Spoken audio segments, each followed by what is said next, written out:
I drive nights for a living, long hauls between Arizona and Utah.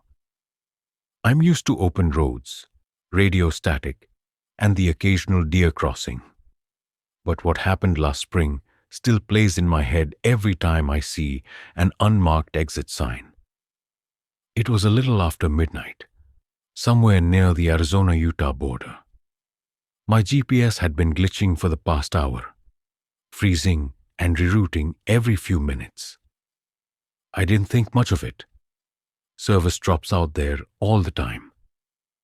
I had a delivery scheduled for 7 a.m., so I figured I'd make it through the night, stop for coffee somewhere along the way. The desert highway was empty. No cars, no lights, just the hum of tires against asphalt. After a while, I started noticing something strange. Every few miles, the exit signs were completely unlit. Just blank green boards swallowed in darkness. At first, I thought maybe the power was out along the stretch. Then I passed one that wasn't even readable. The lettering was completely scratched off. It gave me a weird feeling, like I wasn't supposed to be there. About 15 minutes later, I saw another exit. But this one had faint light. A single street lamp flickered on and off near the ramp. I was running low on gas, so I decided to take it. As soon as I turned off the main highway, everything went quiet. No engine noise from distant traffic, no wind, nothing. The road curved down into a small valley, surrounded by black hills. After about a mile, I came across a gas station, or what used to be one. The sign said, food, fuel, motel. But the letters were peeling, and most of the building was dark. Only one light glowed above the pumps, flickering like a candle. Still, I figured maybe it was one of those all-night places where the attendant sleeps in the back. I parked, got out, and started walking toward the door. The desert air was cold, still, and dry. My footsteps echoed louder than they should have. When I reached the glass door, I noticed a faded piece of paper taped to it. Closed after dark. Behind the glass, I could see faint movement, like someone shifting behind the counter. I knocked gently and said, "Hey, sorry, I just need some gas." No answer. Then slowly, the shape behind the counter moved closer, and a man appeared in the dim light. His face looked strange, pale, sunken eyes, unblinking. He didn't open the door, just pointed toward the side of the building where an old credit card pump sat half covered in dust. I nodded and walked that way. The pump looked ancient. No digital screen, just a dial reader. But when I swiped my card, the thing beeped and clicked on like it was brand new. I started fueling up, trying not to stare through the glass at the man still standing there. He hadn't moved. Then I noticed something behind him. Another figure. A woman, or maybe a girl, standing in the back hallway, barely visible in the glow. Her head was tilted slightly, and she was holding something, a keychain or a tag that swung slowly back and forth. Suddenly, the pump clicked off. I looked down. I'd only gotten half a tank. When I turned back, the light inside the station had gone completely out. The only thing I could see was my reflection in the glass. I grabbed the handle, jumped in my truck, and started backing out. But when my headlights swept across the building, I saw something that made my blood run cold. The open sign in the window had changed. It now read, "Welcome back." I hit the gas and tore back toward the ramp. The road felt longer this time, twisting in ways I didn't remember. Every time I thought I saw the highway lights ahead, they vanished again. When I finally reached the top of the ramp, I realized I wasn't where I'd entered. The signs were wrong. The exit number was the same, but the mileage markers were reversed, like I'd gone the wrong way through a loop. I stopped the truck and checked my GPS. It said I was over 40 miles off course. There hadn't been a single turn. I kept driving until I found a rest stop with actual people in it. A couple of other truckers and a vending machine humming under the lights. When I told one of them what happened, he looked at me funny and said, "Man, you shouldn't have taken that exit. There's no gas station down there.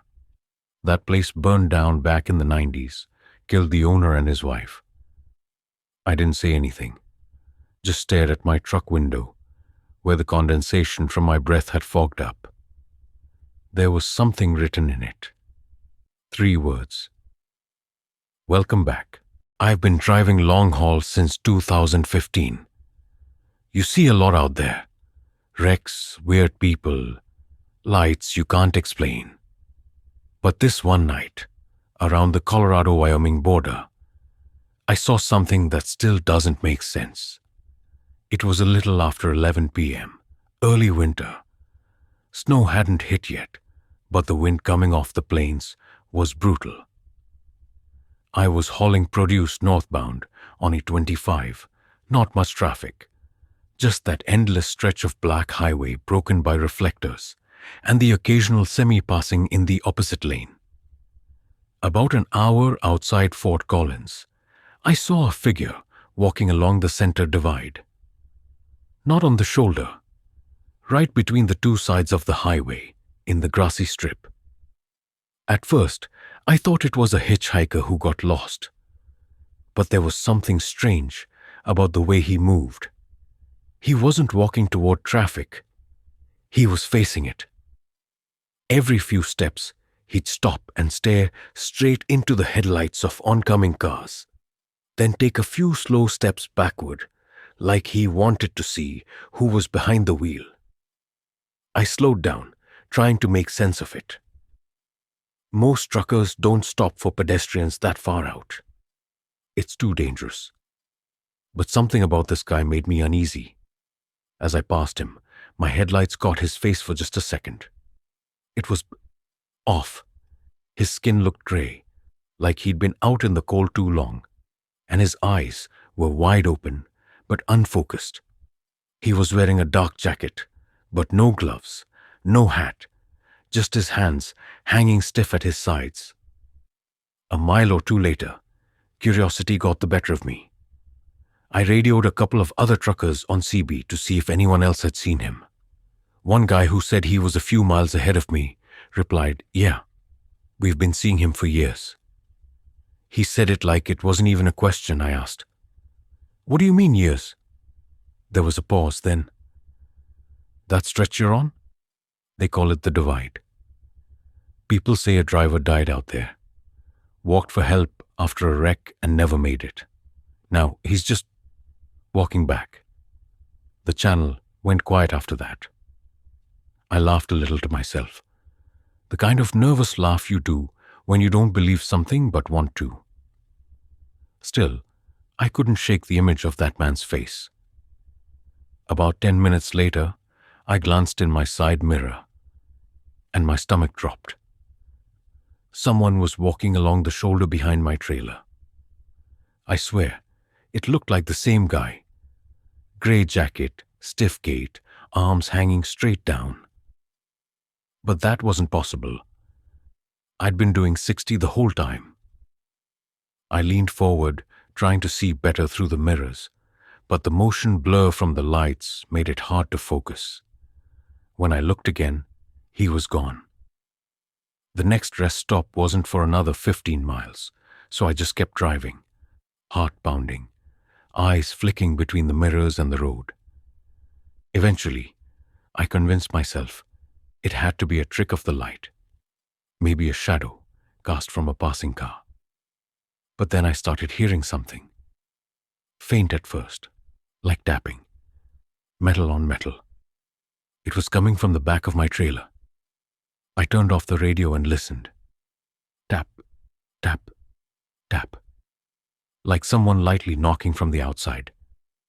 It went on for maybe 20 seconds, then stopped.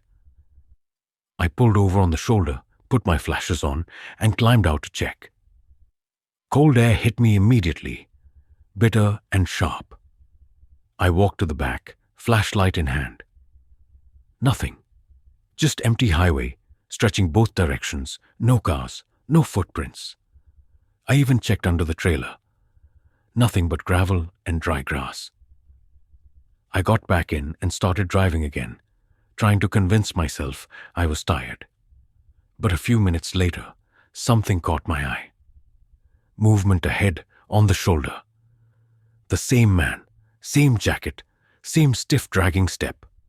Walking in the opposite direction this time, straight toward my truck. I slowed, keeping my headlights on him. As I passed, he turned his head and looked directly at me. Not like he recognized me, more like he was making sure I saw him. And I did, because this time, his face wasn't gray. It was covered in dried blood. I floored it. I didn't stop until I hit the rest area near Cheyenne, where a couple of other trucks were parked. Inside, the coffee machine was broken, and the vending light flickered, but at least it wasn't dark. I sat down, trying to calm down enough to finish my route. Another trucker came in after me, face red from the cold. He looked tired, but when I mentioned what I'd seen, he froze. "You saw him too?" he said quietly. "Yeah," I said. "Middle of the divide, maybe 10 miles back." He nodded slowly. "He always walks the same stretch. My dad used to drive this route. Said that guy's been seen since the late 80s. Some folks say, if you stop, he tries to climb in the cab." I didn't respond. We both just stood there in silence for a minute. When I finally went back outside, I noticed something on the side of my trailer. Faint streaks along the aluminum, smeared like fingerprints. They weren't from mud.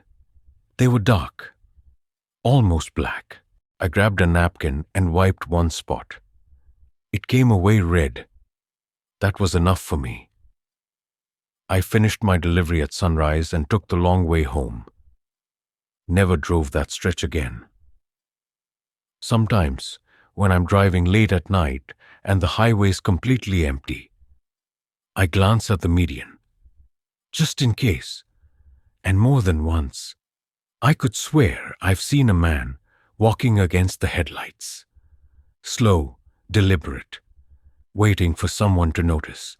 I used to work nights for a courier service, driving small packages between distribution centers.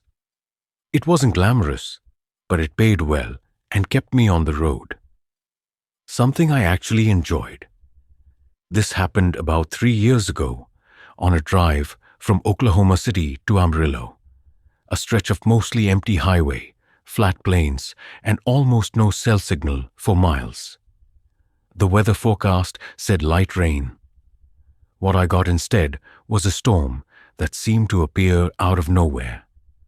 The sky went from clear to black in 10 minutes flat.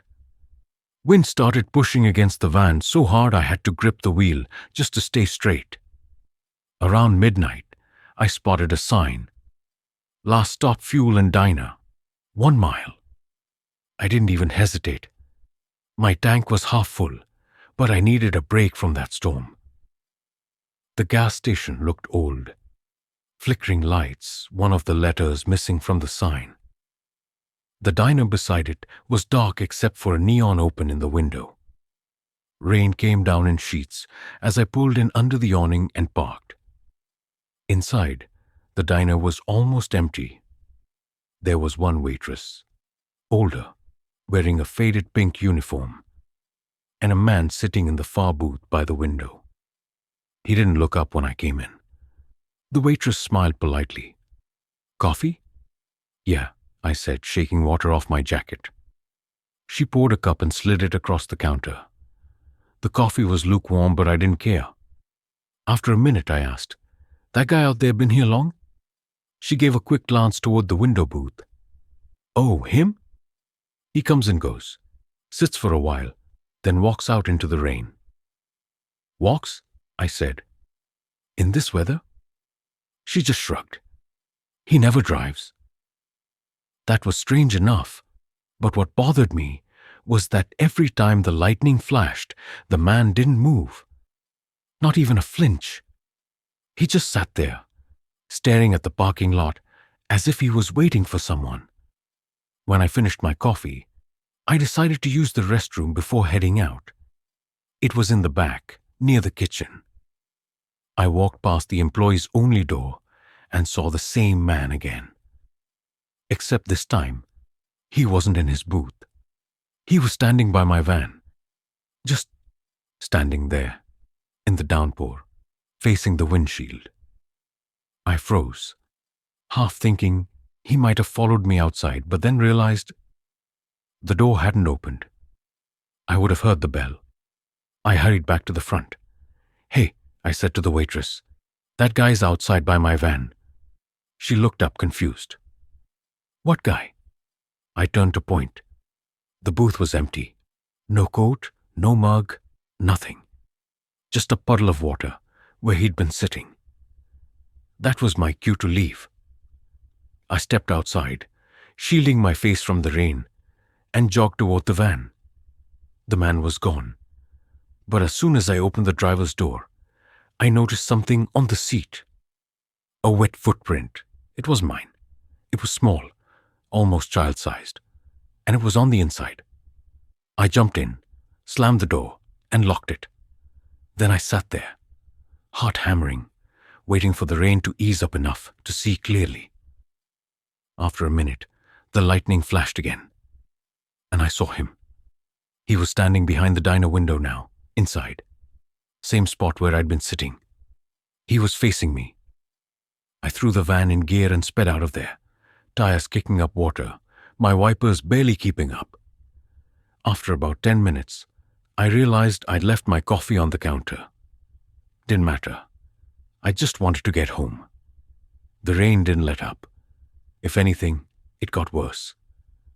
Thick fog rolling in from both sides of the road. Every car I passed disappeared into it like smoke. And then I saw headlights behind me.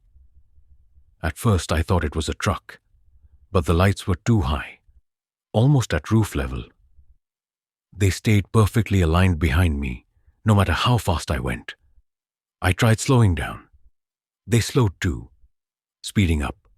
Same thing, always the same distance behind me. Finally, the fog got so thick I could barely see 5 feet ahead.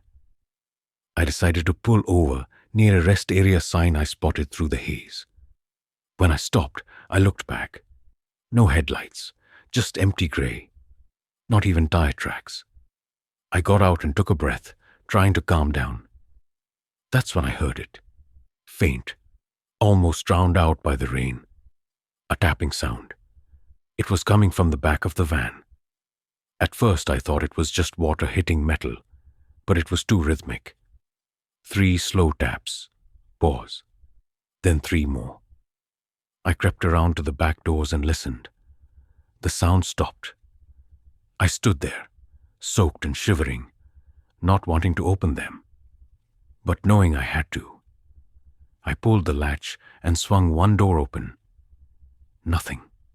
Just my packages, stacked like always. No footprints, no signs of entry. But then I noticed the fog rolling into the van, thicker than before, like it was being pulled inside. And right before I slammed the doors shut, I caught a glimpse in the glass reflection. A face. Pale, rain-streaked, and smiling. I don't even remember the drive after that. Somehow, I made it to Amarillo by dawn. The storm was gone, sky clear again. But when I parked at the depot and stepped out, I froze. There were wet footprints leading from the back of my van, all the way to the exit gate. Small ones. No one believed me when I told the story later. They said exhaustion plays tricks, that storms mess with perception. But here's the part I can't explain. A week later, I got an envelope in my work mailbox. No return address. Inside was a single diner receipt, dated the same night, time-stamped exactly 12:47 a.m. The total was $2.50, coffee and pie. And under server's name, it said Betty, deceased 2009.